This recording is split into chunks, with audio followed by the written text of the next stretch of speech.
तो अब सुखदेव जी सुख रूपी तोते को ही क्यों चुना गया? शिव भागवत में लिखा हुआ है कि तोते को इसी कारण चुना गया क्योंकि तोते का स्वभाव है ज्यादा बात करने का।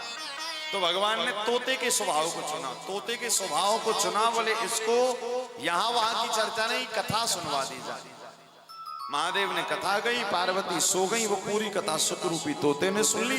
जब कथा पूर्ण हुई भगवान शिव ने जयकारा बुलवाया, बोलो सच्चिदानंद भगवान की जय।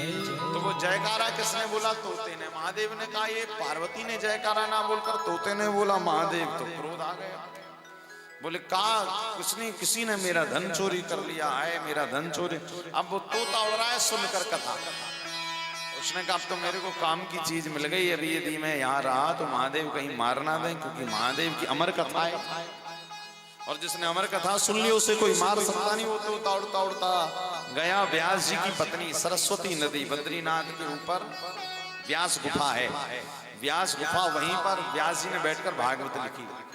सरस्वती नदी का तट है, सरस्वती नदी के तट पर व्यासम्याप्राश नाम का आश्रम है और वहां पर वेद व्यास जी की पत्नी मां अरणी जम्हाई ले रही थी। जम्हाई के लिए मुंह खोला और तोते ने सोचा ये कोई वृक्ष की खो है तो मुख से होता हुआ गर्भ में चला गया। तोते ने कहा इससे बढ़िया कोई स्थान, अब महादेव ढूंढते रहेंगे, मैं मिलूंगा ही। अब यहाँ पर महादेव पहुंचे, ढूंढते ढूंढते व्यास जी ने कहा बाबा क्या हो गया? बोले भैया किसी ने मेरा धन चोरी कर लिया है।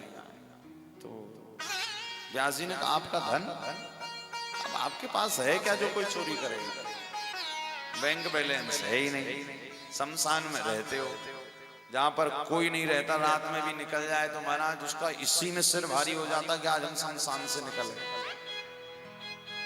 सिर भारी हो जाता कि आज हम शमशान से निकले। होता है कई बार। अभी हम लोग कथा किए, शिव महापुराण की कथा थी, खूब आनंद। अभी जहाँ कथा करके आए तो शुरू में 2-3 दिन हमें तो आभास हो गया था कि यहाँ जरूर कोई गड़बड़, लेकिन तो हमने पूछा नहीं, वरना सब लोग भैरे महाराज ऐसी गांव में ऐसी जगह पे आ गए। हमने कहा चलो 6वें दिन कथा का था। हमने कहा भैया यहाँ ये बताओ कि श्मशान की भूमि कहाँ है? बोले महाराज कथा के पीछे ही शमशान है, कथा पंडाल के पीछे ही शमशान। जैसे कथा के पीछे ही शमशान है तो अगले दिन से कह रहे महाराज में तो रात में बहुत डर लगा। हम कहा इतने दिन से? बोले इतने दिन से नहीं लगा, आज लगा। क्यों लगा? बोले सुन लिया ना कि शमशान की भूमि है। तो हमने कहा इसी कारण हम शमशान ही भगवान महादेव की कथा सुन रहे, कुछ नहीं होगा, उन्हीं के हैं सब भाई। वो जहाँ रहते हैं उनके गण तो साथ में रहेंगे। फिर तो बोले अब तो अगले दिन वृंदावन जाना ही है, कोई साथ में आ भी गया होगा तो वृंदावन आकर उसका कल्याण हो जाएगा। भाई कोई गलत छाया, कोई भूत बलाय आ भी गई होगी तो वृंदावन आकर उसका कल्याण हो जाएगा। हमने कहा ठीक ले चलो फिर यहाँ से जितने हैं पीछे बैठे हैं भूत, उनका सबसे कहो चलो वृंदावन। हम लोग वहां गाते थे ना मन चल रहे वृंदावन धाम, तो उनसे भी कह रहे तुम भी चलो और कल्याण करवा लो, ऐसा फिर वृंदावन दोबारा नहीं मिलेगा। तो लिखा हुआ है कि शमशान के देवता महादेव, महादेव के पास है क्या? गले में सर्प, शरीर में चिताभस्म। जो दुनिया छोड़ती है महादेव उसको अपनाते हैं। वेद व्यास जी ने कहा प्रभु सुबह सुबह हुआ क्या आया? क्या रात को नींद बढ़िया नहीं हुई? क्या किसी ने कुछ कह दिया या क्रोध क्या है? आप कह रहे हो चोरी धन हो गया आपका, चोरी क्या हो सकता है? अच्छा चलो हुआ भी चोरी तो क्या हुआ है? बोले किसी ने मेरी अमर कथा चुराई। अच्छा अमर कथा चुराई, ठीक है। अमर कथा जिसने भी चुराई महादेव कह रहे उसको मैं मार कर रहूंगा।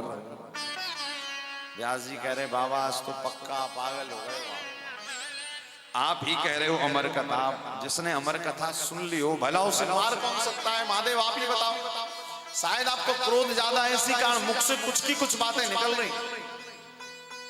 महादेव ने थोड़ा फिर अपना दिमाग थोड़े शांत हुए। व्यास जी ने प्रार्थना कि चिता भस्म लेपो गरल शमनम दिगपट धरो कंठे भुजगपति हारि पशुपते, कंठे भुजगपति हारि पशुपते। हे पशुपते आप तो करुणा के अवतार हैं, आप किसी को मार नहीं सकते, सदा वसंतम है। मारने का काम, कल्याण करने का काम तो किसी और का है। नाथ आपका काम तो लोगों को अभयत्व प्रदान करना है, ज्ञानी बनाना है। महादेव ने कहा ठीक है, किंतु जिसने मेरा धन चोरी किया है, कथा सुनी, वो गया कहाँ? व्यास जी को तो पता था मेरी पत्नी के गर्भ में गया है। तो व्यास जी ने कहा प्रभु होगा जहां भी होगा। बोले नहीं, जब तक शंकर भोले बाबा को भी पता चल गया कि सुखदेव सुखरूपी तोता कहीं और नहीं गया, व्यास जी की पत्नी हरणी के गर्भ में छिपा।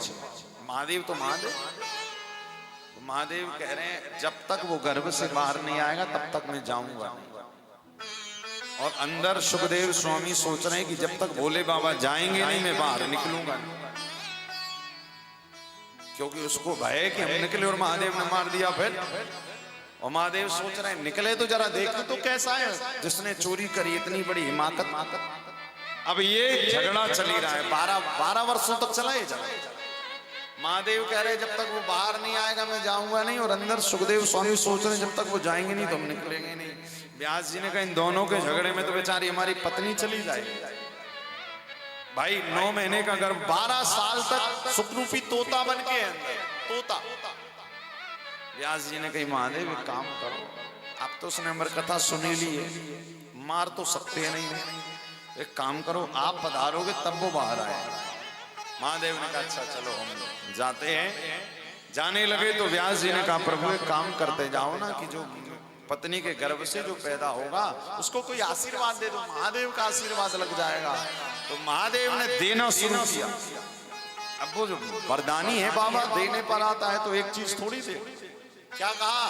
विद्वान होगा, ज्ञानी होगा, अमलात्मा होगा, विमलात्मा होगा, महात्मा होगा, और तो और साधारण हंस गति वाला नहीं परमहंस होगा। और आज से वो शुक रूपी तोता नहीं, उसने भगवान कृष्ण की कथा सुनी है, आज से वो शुकदेव बनेगा और पूरे ब्रह्मांड में भगवान की कथा का प्रचार करेगा। आज वो तोता देव बन गया भगवान की कथा सुनने माने। अब विचार करिए, ये कथा तोते को भी देवता बना दे। हम तो फिर भी इंसान हैं।